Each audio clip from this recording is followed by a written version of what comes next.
Welcome to Picture Healer channel. This is Shi Tian. Today we want to talk about Feng Shui and spiritual growth.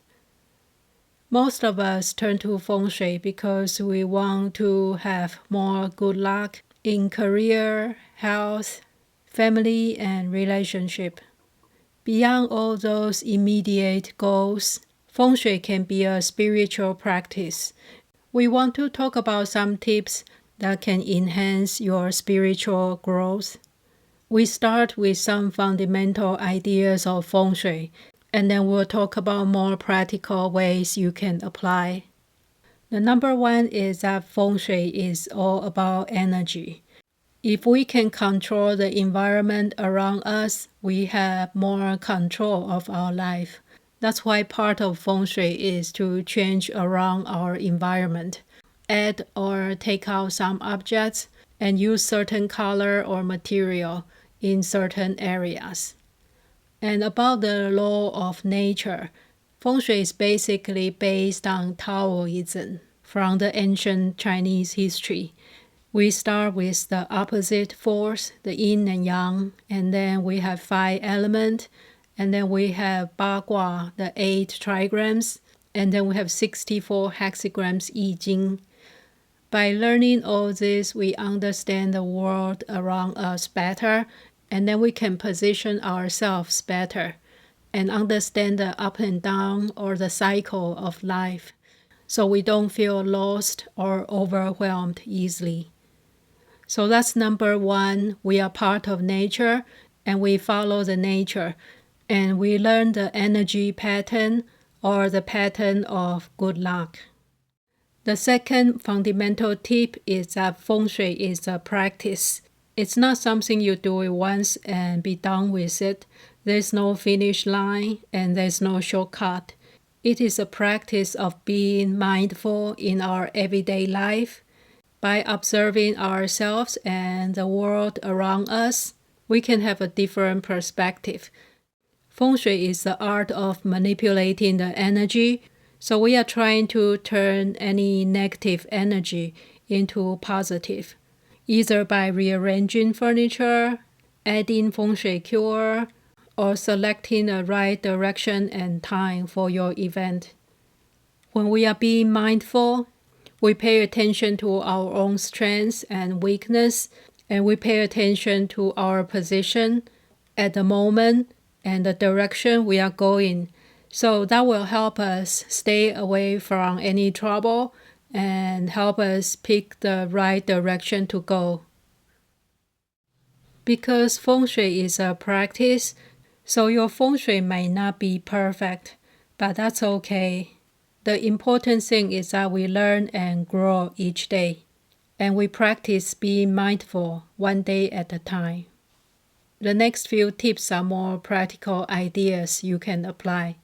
The number 3 is to have a centralized location for your spiritual practice. It can be just a meditation space, or you can set up a religious altar or a spiritual shrine.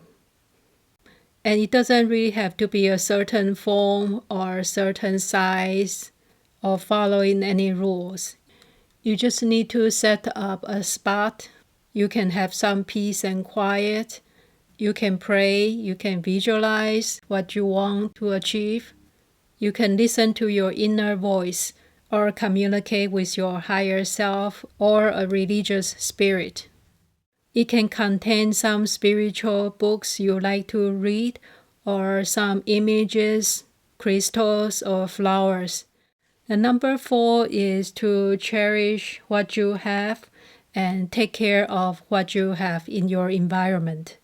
Oftentimes, we just ignore what's around us, and we tend to lose touch with the reality.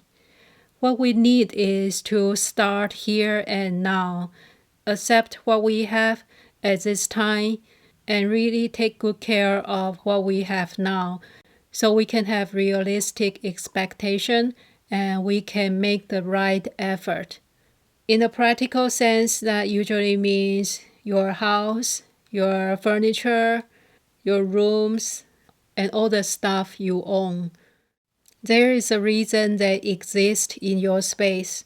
And if you really don't like some of them, you can change it around. You can discard the one that's outdated and bring in more stuff that you really love.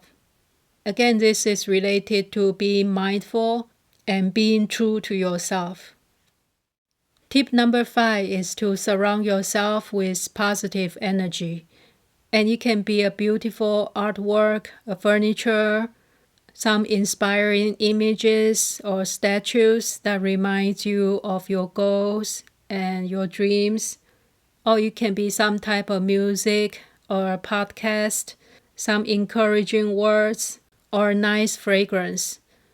You can start by looking at your space and get rid of the things you don't like and change around furniture or layout of your room and add more positive items you like. It can be Feng Shui enhancers or any meaningful objects in your life. The tip number 6 is the corner that's related to spiritual growth in Feng Shui. The northeast is usually referred to the area of spiritual growth. And if you follow the BTB 八卦 Feng Shui, the area related to spiritual growth is on the bottom left corner of the map. That means when you walk into the space, it's on your left-hand side near the door. This is one way to find the area to set up your spiritual altar. Or you can activate or enhance the spiritual growth here by adding crystals or the statue of Buddha or Guan Yin, or add some bright lighting and some natural plants to build the positive energy. And the northeast, or the Geng in the 八卦, is also related to earth element in the 5 element. So you can display anything related to earth element, such as a painting of a mountain, or use color of brown or yellow. All the Feng Shui lucky items can help to some degree, but the actual root is still in our mind. Being mindful about our own position, people around us, and the world around us in different times. If we get the fundamental of the Feng Shui, we can have peace of mind no matter what type of Feng Shui cure you have or what kind of furniture arrangement you have. Those are less important. The last tip I have is to sow the seeds of good luck.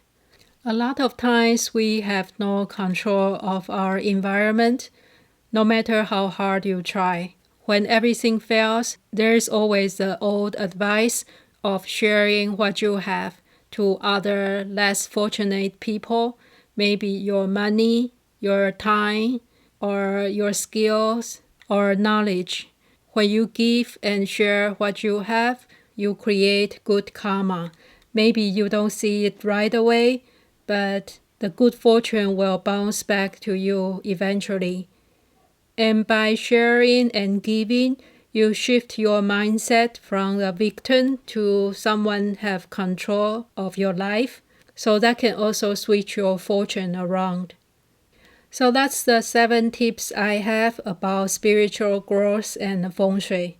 It's not about winning over other people or accumulate more wealth and treasure. It's more about giving you inner peace and keep you rooted and balanced and take advantage of the positive energy no matter what life brings you. Thank you for watching today. See you next week.